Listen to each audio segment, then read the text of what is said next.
Hello, thanks for joining me, astrologer Patrick Arundell, for your astrology overview for week commencing the 17th of February. The week may begin with the Sun in Aquarius, but it ends it in the sign of Pisces, and the switch or ingress occurs on Wednesday. Now, the Sun's not really a planet, it's known as a luminary, but it is the centre of all of this. It's what pulsates at the heart of our solar system, and of course, its change, therefore, is a crucial factor in the year. And this move into Pisces sees it enter the 12th tropical zodiac sign. And Pisces, if you like, is an accumulation of all the experiences of the other zodiac signs.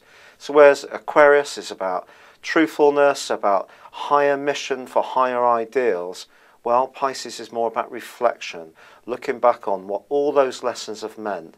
And therefore it's a crucially important sign.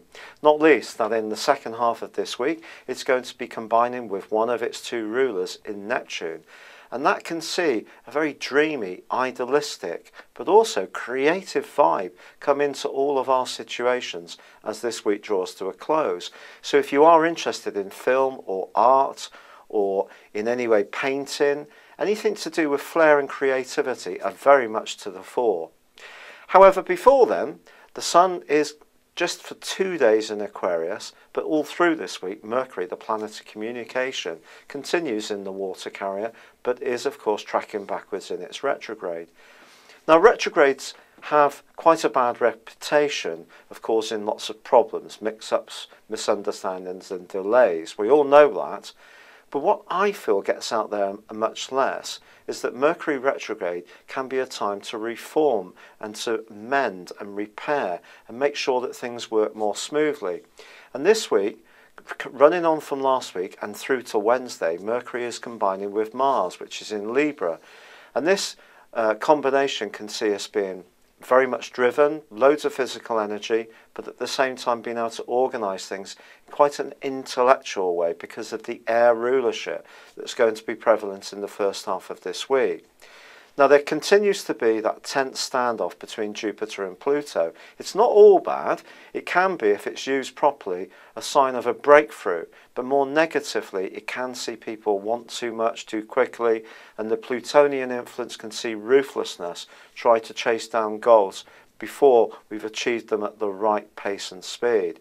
And with Uranus there squaring up to both, a T-square, the rebelliousness and the unsettledness of Uranus in Aries can destabilise the more really quite positive influence of Jupiter in Cancer, because it is exalted here, but it challenges Capricorn particularly. In fact, if you want to know more about the Uranus square with Pluto, visit my website and there's an in-depth article there that can help you to understand this much more.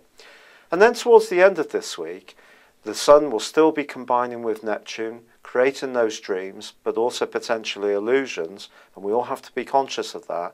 And of course, the Sun is about neat energy, and Neptune can drain away the structures that the Sun wishes to build. So it can see us feeling a little bit tired towards the end of the week. And then there is a quarter moon, which sees the moon in Sagittarius squaring up with the Sun in Pisces. This first 10th quarter moon, for me, is much about what we want to do in an individual sense, needing to fit in with what's expected in a wider sense. So, if you are someone who's got some kind of brilliant idea, it is going to be important to rehearse it before you present it to anyone influential. And just be conscious, if you meet anybody for the first time, as this week draws to a close, that old maxim of first impressions counting is just as true today as ever it was before. It's been a real pleasure being with you. Thank you for joining me. Good luck and goodbye for now.